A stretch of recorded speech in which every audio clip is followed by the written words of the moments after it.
મહેસાણા શહેરની આજે મહાનગરપાલિકાની પ્રથમ સાધારણ સભા મળી હતી।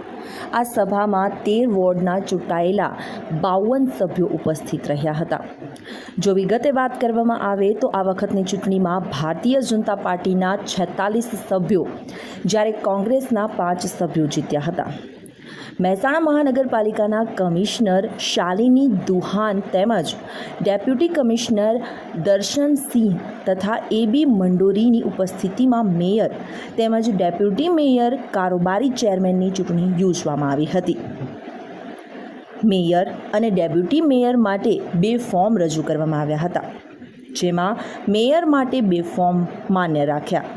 સોનલબેન વિષ્ણુભાઈ ઓઝા તેમજ 46 મત સંગીતાબેન વિષ્ણુજી ઠાકોરના ફોર્મ માન્ય રખાયા હતા, જેમાં સોનલબેન ઓઝા વિષ્ણુભાઈને 46 મત તેમજ સંગીતાબેન વિષ્ણુજી ઠાકોર 5 મત મળતા ચૂંટણી અધિકારી દર્શનસિંહ દ્વારા સોનલબેન ઓઝાને મેયર તરીકે ચૂંટાયેલ જાહેર કરવામાં આવ્યા હતા। જ્યારે ડેપ્યુટી મેયર માટે 2 ફોર્મ ડેપ્યુટી મેયર રમેશજી રાજપૂત તેમજ હાર્દિક પ્રકાશચંદ્ર સુતરિયાના ફોર્મ રજૂ કરવામાં આવ્યા હતા, જેમાં ડેપ્યુટી મેયર માટે રમેશ રાજદૂતને 46 મત જ્યારે હાર્દિક પ્રકાશચંદ્ર સુતરિયાને 5 મત મળતા રમેશજી રાજપૂતને ડેપ્યુટી મેયર તરીકે ચૂંટાયેલા જાહેર કરવામાં આવ્યા હતા।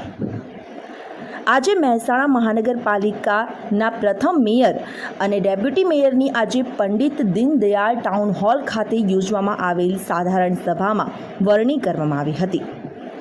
આજે પ્રથમ મેયર અને નાયબ મેયર મળ્યા હતા। મહાનગરપાલિકામાં કુલ 52 સભ્યોમાં 47 સીટ પર ભાજપને બહુમતી મળી હતી, જ્યારે કોંગ્રેસના ફાળે માત્ર 5 બેઠકો આવી હતી। મહેસાણા શહેરને આજે BA BEdનો ઉચ્ચ અભ્યાસ કરેલ શિક્ષિત મહિલા મેયર તરીકે મળ્યા હતા, જ્યારે LLBનો અભ્યાસ કરેલ ડેપ્યુટી મેયર મળ્યા હતા। મહેસાણા શહેરના આજે નવનિયુક્ત મેયર તેમજ ડેપ્યુટી મેયરે ભારતીય જનતા પાર્ટીના શીર્ષ નેતૃત્વનો આભાર માન્યો હતો અને આવનાર સમયમાં મહેસાણા શહેરને વિકાસવંત બનાવવાની વાત કરી હતી। મેયરના ચાર્જ સંભાળતા મહેસાણા સાંસદ હરિભાઈ પટેલ, રાજ્યસભાના સાંસદ મયંક નાયક, મહેસાણા જિલ્લા બીજેપી અધ્યક્ષ ગિરીશ રાજગોર દ્વારા નવીન કરાયેલ હોદ્દેદારોને શુભેચ્છા પાઠવવામાં આવી હતી।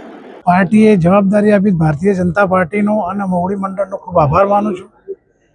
પ્રથમવાર મહેસાણામાં મહાનગરપાલિકા થવા જઈ રહી એમાં પહેલું જ મને તક મળી તે બદલ પાર્ટીનો, સંકલનનો અને સૌ કાર્યકરોનો, મોવડી મંડળનો સૌનો હું દિલથી આભાર માનું છું। આજે ચંદ્રકાંતની ગેરહાજર જોવા મળે, ના મને મળ્યા હતા। વિકાસની ગતિ આપીશું, વિકાસને તેજ ગતિ આપીશું અને વિકાસના કામો કરીશું। લોકોની પ્રાથમિક જરૂરિયાતોને પહેલું સ્થાન આપીશું અને લોકો સુધી અમારી બધી માન્ય મોદી સાહેબની સેવાઓનો લાભ મળે એવા સતત પ્રયત્ન કરીશું।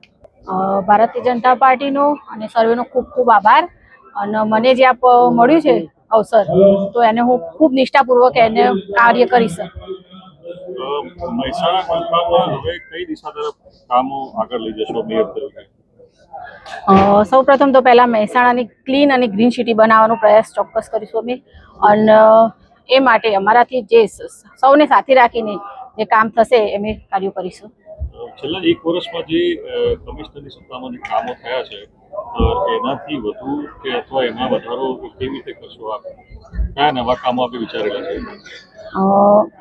પહેલું તો મહિલાઓનું સશક્તિકરણ, જે આપણો માનનીય વડાપ્રધાન શ્રી નરેન્દ્રભાઈ મોદી સાહેબનું સપનું છે એમ સામાજિક રીતે મહિલાઓ આગળ આવે એમાં આગળ કાર્ય કરીશું। અને મહેસાણા, ગુજરાતને એક નવું મહેસાણા વિકસિત અને સ્વચ્છ મળે એવો એક પ્રયાસ કરીશું અને બધાને સાથે લઈને કોઈ પણ કાર્ય કરીશું, બધાને સાથે લઈને કાર્ય કરીશું।